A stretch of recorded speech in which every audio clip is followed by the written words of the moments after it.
20 декабря 1943 года, за несколько дней до Рождества, взмыла в воздух группа американских бомбардировщиков. Перед ними стояла четкая цель – разрушить до основания бременский авиазавод Фокке-Вульф. Впрочем, сделать это было совсем непросто. С земли участок прикрывала система противовоздушной обороны Бремена из 250 орудий, а с воздуха – немецкие истребители. Для экипажа одного из американских бомбардировщиков Б-17, за штурвалом которого оказался пилот Чарльз Браун, это был первый боевой вылет. Личный состав 527-й эскадрильи бомбардировщиков был проинформирован на брифинге перед миссией о том, что они могут столкнуться с сотнями немецких истребителей. Экипаж Брауна получил приказ лететь в так называемом «пурпурном сердце», то есть месте на краю боевого построения, которое считалось особенно опасным. Однако поскольку одному бомбардировщику пришлось повернуть назад из-за технических проблем, Браун получил приказ сместиться вперед, в начало строя.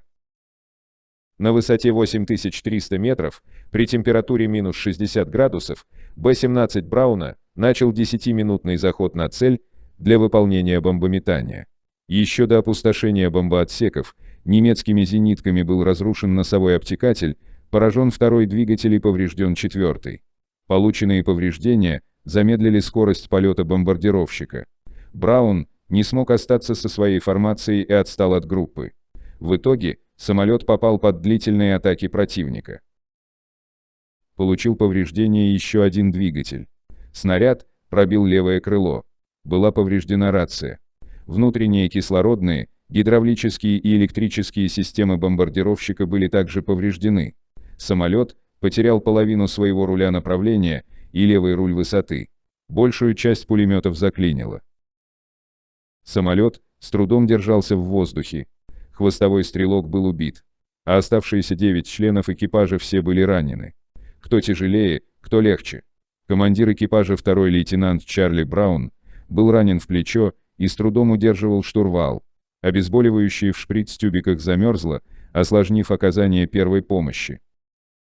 Под крылом самолета был Ольденбург, еще вражеская территория, а впереди Атлантический вал, и выстрела одной зенитки хватило бы, чтобы летающая крепость уже никогда больше не летала.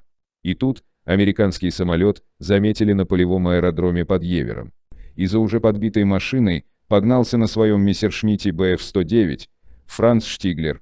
Кроме желания сбить врага, только что сбросившего смертоносный груз на Бремен, была у Франца одна тайная цель. До получения заветного рыцарского креста ему не хватало еще одного сбитого вражеского самолета. Чарли Браун вспоминал: «Я выглянул в правое окно. Прямо перед моим крылом летел немецкий БФ-109. Я зажмурился и помотал головой, пытаясь развеять кошмар в наивной надежде, что если я открою глаза, он исчезнет. Я открыл глаза, и он, конечно, был на месте». Самолет Брауна был похож на решето. Сквозь огромные пробоины в фюзеляже подлетевший немец увидел убитого стрелка, покалеченный и небоеспособный экипаж. К удивлению американского пилота, немецкий летчик не открыл огонь по поврежденному бомбардировщику. По словам Штиглера, тогда он вспомнил слова Густава Рёделя, командира, с которым служил в Африке. Однажды тот сказал: «Если я когда-нибудь увижу или услышу, что ты стреляешь в человека на парашюте, я сам тебя застрелю». Бомбардировщик был настолько поврежден, что стрелять по нему показалось мне так же подло, как стрелять по выпрыгнувшему с парашютом. Я просто не смог атаковать. И Франц Штиглер не выстрелил. Он знаками предложил американцам сесть на немецкий аэродром и сдаться. Чарли Браун предложил экипажу прыгать с парашютом. Это означало плен, но все-таки надежду на жизнь. Все отказались. Поняв, что взять в плен американцев не удастся, Штиглер указал им в направлении нейтральной Швеции. Но раненая машина упрямо ползла в сторону Атлантического вала, а значит, на верную гибель. И мессершмитт полетел рядом. Зенитки на земле молчали.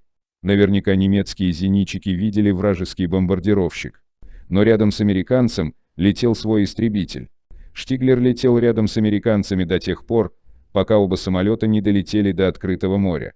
Тогда, отдав честь и качнув на прощание крылом, немец полетел домой.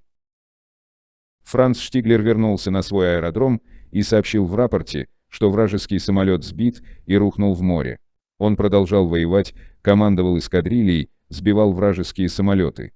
В 1953 году переехал в Канаду и стал успешным бизнесменом. Брауну удалось пролететь 400 километров над Северным морем и посадить свой самолет на базе Ситинг, где находилась 448-я группа бомбардировщиков.